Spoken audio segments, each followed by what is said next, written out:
নমস্কার বন্ধুরা, তপতির ঘরকন্যা নতুন একটি ব্লগে আপনাদের সকলকে স্বাগত জানাই। আপনারা কেমন আছেন? আশা করছি ভালোই আছেন। আমিও ভালো আছি।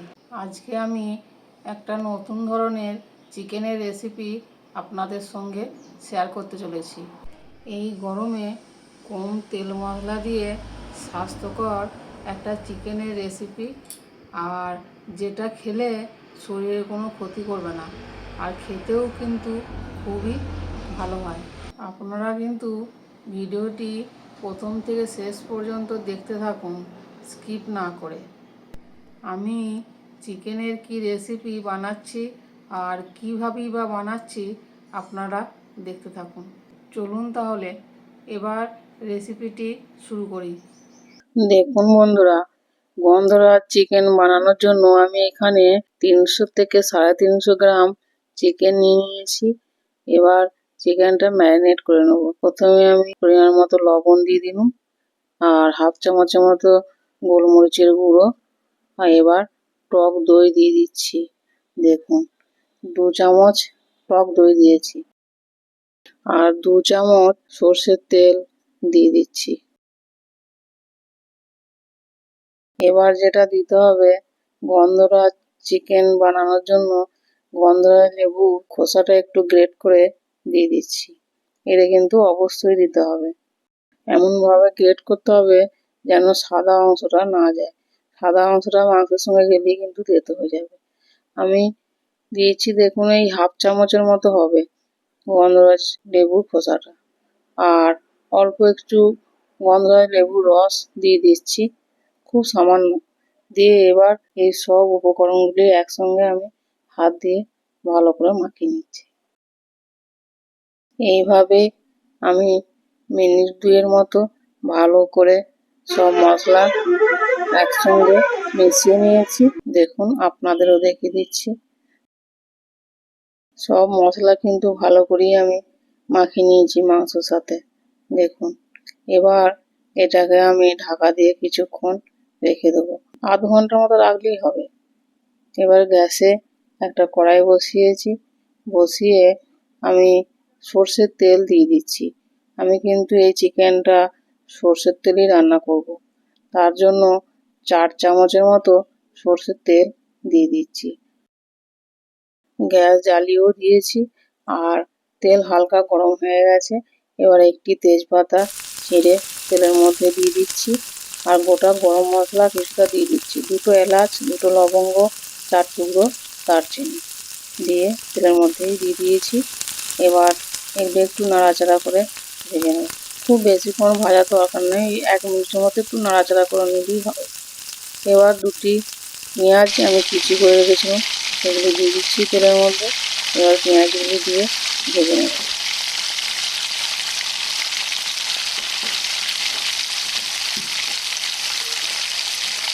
পেঁয়াজটা এইভাবে কিছুক্ষণ নাড়াচাড়া করার পর এতে হাফ চামচের মতো চিনি দিয়ে দিচ্ছি। চিনিটা দিলে কিন্তু পেঁয়াজটা খুব তাড়াতাড়ি ভাজা হয়ে যাবে। চিনিটা দিয়েও আমি কিছুক্ষণ নাড়াচাড়া করে নিয়েছি, আর চিনিটা দেখুন গলেও গেছে, আর পেঁয়াজটা একটু লাল লাল করে ভাজা হয়ে গেছে। দেখুন, আর বেশি লাল লাল করে ভাজার দরকার নেই। এবার আমি কিছু মশলা দিয়ে দেবো। আদা রসুন বাটা 1 চামচ, আর কাঁচা লঙ্কা বাটা হাফ চামচ দিয়ে দিচ্ছি। দিয়ে আবার এই পেঁয়াজের সঙ্গে ভালো করে ভেজে নিচ্ছি মশলাটা। খুব বেশিক্ষণ ভাজতে হবে না, যতক্ষণ না আদা রসুনের কাঁচা গন্ধটা চলে যায় ততক্ষণ একটু নাড়াচাড়া করে ভেজে নিচ্ছি। মিনিট 2 মতো আমি এইভাবে নাড়াচাড়া করে ভালো করে মশলাটা ভেজে নিয়েছি। দেখুন, আপনাদেরও দিয়ে দিচ্ছি, আর মশলা থেকে আস্তে আস্তে তেলও ছেড়ে দিচ্ছে। দেখুন, এবার যেটি দিতে হবে, ম্যারিনেট করে রাখা চিকেনটা এতে দিয়ে দিতে হবে। দেখুন, আমি এবার চিকেনটা এর মধ্যেই দিয়ে দিচ্ছি। চিকেনটা দেওয়ার পর সব মশলার সঙ্গে ভালো করে আমি নাড়াচাড়া করে মিশিয়ে নিচ্ছি। কিছুক্ষণ এগুলো নাড়াচাড়া করে কষিয়ে নেব। আপনারা দেখতে থাকুন। মিনিট 2-3 ধরে এভাবেই আমি নাড়াচাড়া করে ভালো করে মশলার সঙ্গে মাংসটাকে মিশিয়ে নিয়েছি। আর দেখুন অনেকটা শুকনো শুকনো লাগছে। এবার বাটি ধুয়ে একটু জল দিয়ে দিচ্ছি, খুবই অল্প পরিমাণ জল দিচ্ছি, দিয়ে আবার আমি ভালো করে কষিয়ে নেব। ম্যারিনেট করার সময় লবণ যেহেতু অল্প দিয়েছি, এবার স্বাদ বুঝে কিন্তু লবণটা দিয়ে দিতে হবে। অল্প একটু লবণ দিচ্ছি আর ধনে জিরে গুঁড়ো 1 চামচ দিয়ে দিচ্ছি। গন্ধরাজ চিকেন বানাতে আর কিছু মশলা লাগবে না, হলুদ তো একদমই লাগবে না, আপনারা যদি চান তো দিতে পারেন। লবণ আর পুরো মশলা দেওয়ার পর ভালো করে নাড়াচাড়া করে আমি সব মশলা একসঙ্গে মিশিয়েও নিয়েছি। এবার ঢাকা দিয়ে কিছুক্ষণ কষিয়ে নেব।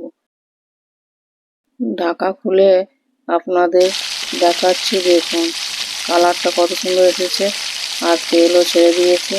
ভালোভাবেই কিন্তু মাংস কষানো হয়ে গেছে। আবারও কিছুক্ষণ এইভাবে নাড়াচাড়া করে আমি ঢাকা দিয়ে কষিয়ে নিয়েছি।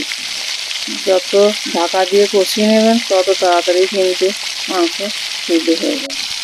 এমনিতেই মুরগির মাংস তাড়াতাড়ি সিদ্ধ হয়ে যায়। দেখুন আপনাদের দেখাচ্ছি কত সুন্দর কালার এসেছে, দেখুন দেখেই তো জিভে জল চলে আসবে। ঢাকা খুলে আবারও আমি নাড়াচাড়া করে নিচ্ছি। এবার একটু নাড়াচাড়া করার পর আমি পরিমাণ মতো জল দিয়ে দেবো, কেননা মাংসটা খুবই শুকনো শুকনো আছে আর একটু গ্রেভি করব, তার জন্যই অল্প জল দিয়েছি। এবারে জলটা দেওয়ার পর একটু নাড়াচাড়া করে নিচ্ছি, দিয়ে আবারও আমি ঢাকা দিয়ে কিছুক্ষণ সিদ্ধ হতে দেবো। বন্ধুরা, একঘেয়েমি চিকেনের ঝোল খেতে মন না চাইলে এভাবে একবার বানিয়ে দেখবেন, খুব ভালো লাগবে। দেখুন আপনাদের দেখাচ্ছি, এবার ঢাকা খুলেও দিয়েছি, দিয়ে একটু নাড়াচাড়া করে নিচ্ছি। চিকেন কিন্তু সিদ্ধ হয়ে গেছে। এবার যেটা দিতে হবে, গন্ধরাজ লেবু আমি কেটে রেখেছি, এবার এতে দিয়ে দেবো। দেখুন আপনাদেরও দেখিয়ে দিচ্ছি, 3 টুকরো গন্ধরাজ লেবু দিয়ে দিচ্ছি। গন্ধরাজ লেবু টুকরো দেওয়ার পর ঢাকা দিয়ে আমি কিছুক্ষণ রেখে দিচ্ছি। কিছুক্ষণ পর ঢাকা খুলে আপনাদের দেখাচ্ছি, দেখুন আমাদের গন্ধরাজ চিকেন কিন্তু রেডি হয়ে গেছে।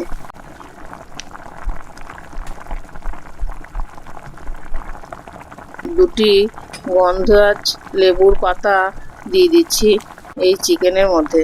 এবার গ্যাস বন্ধ করে ঢাকা দিয়ে রেখে দিচ্ছি কিছুক্ষণ। কিছুক্ষণ পর আমি গরম গরম ভাতের সঙ্গে গরম গরম গন্ধরাজ চিকেন পরিবেশন করছি। দেখেই তো খুব লোভ লাগছে, নিশ্চয়ই খেতেও ভালো হবে। আমি কিন্তু খেয়ে বলবো আপনাদের যে গন্ধরাজ চিকেন কীরকম হয়েছে। এবার 1 পিস চিকেন আর একটু গ্রেভি নিয়ে নিয়েছি ভাতের উপর। এবার আমি খেয়ে বলবো যে এর টেস্ট কীরকম হয়েছে। আপনারা দেখতে থাকুন, আর শুধু দেখলেই হবে না, দেখে কিন্তু বানাতেও হবে বাড়িতে, তা নাহলে বুঝবেন কি করে যে এর স্বাদ কীরকম হয়েছে। বন্ধুরা দেখুন, চিকেনটাও কিন্তু দারুণ সিদ্ধ হয়েছে, আর খেতে যা টেস্ট হয়েছে এ তো বলে বোঝানো যাবে না। তাই তো বলছি যে আপনাদের বানাতে হবে বাড়িতে, দিয়ে খেয়ে বলবেন আমাকে যে কীরকম হয়েছে। আর অবশ্যই কিন্তু কমেন্টে জানাবেন। আপনাদের বাড়িতে যদি কোনো অতিথি আসে আর যদি অল্প একটু চিকেন থাকে, তাহলে একবার হলেও এইভাবে গন্ধরাজ চিকেন বানিয়ে খান আর অতিথিদের খাওয়ান, দেখবেন প্রশংসা করবে আর হাত চেটে পুটে খাবে। আর বেশি কিছু লাগেও না এই গন্ধরাজ চিকেন বানাতে, অল্প সময়ের মধ্যেও হয়ে যায় আর অল্প উপকরণ দিয়েও হয়ে যায়, কোনো ঝামেলাই নাই। আমার এই গন্ধরাজ চিকেনের রেসিপি প্রথম থেকে শেষ পর্যন্ত দেখুন আর বাড়িতেই বানিয়ে ফেলুন গন্ধরাজ চিকেন, দিয়ে আমাকে কমেন্টে জানাতে ভুলবেন না যে খেয়ে কীরকম লাগলো। আমার তো ভালোই লেগেছে, আপনাদের নিশ্চয়ই ভালোই লাগবে। একবার অবশ্যই বাড়িতে বানিয়ে খাবেন। আমি তো ভাত দিয়েই পরিবেশন করছি গন্ধরাজ চিকেন। আপনারা কিন্তু রুটি, লুচি, পরোটা সবার সঙ্গেই খেতে পারবেন। আর আমরা বাঙালিরা তো ভাত ছাড়া কিছু ভাবতেই পারি না।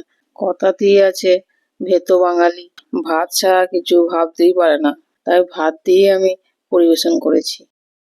এই রেসিপিটা এমন সুন্দর আর এমন টেস্ট যে যারা চিকেন খেতে পছন্দ করে না তারাও কিন্তু চেটেপুটে খাবে।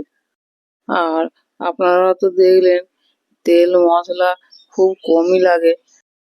আমি এখানে গন্ধরাজ চিকেন সর্ষের তেলেই বানিয়েছি, আপনারা কিন্তু সাদা তেলেও বানিয়ে নিতে পারেন।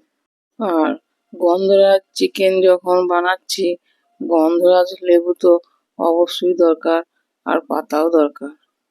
এই গরমে কম তেল মশলা দিয়ে গন্ধরাজ চিকেনের ঝোল যদি হয় তাহলে আর কোনো তরকারি লাগবে না। আর আমার এই গন্ধরাজ চিকেনের রেসিপি যদি আপনার ভালো লাগে তাহলে অবশ্যই লাইক, কমেন্ট, শেয়ার, সাবস্ক্রাইব করবেন।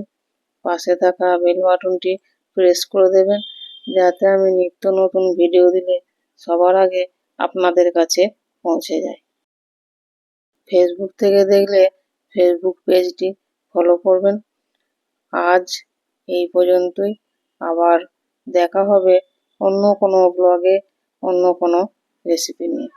ততক্ষণ সকলেই সুস্থ থাকবেন, ভালো থাকবেন, সাবধানে থাকবেন। ধন্যবাদ সকলকে ভিডিওটি প্রথম থেকে শেষ পর্যন্ত দেখার জন্য।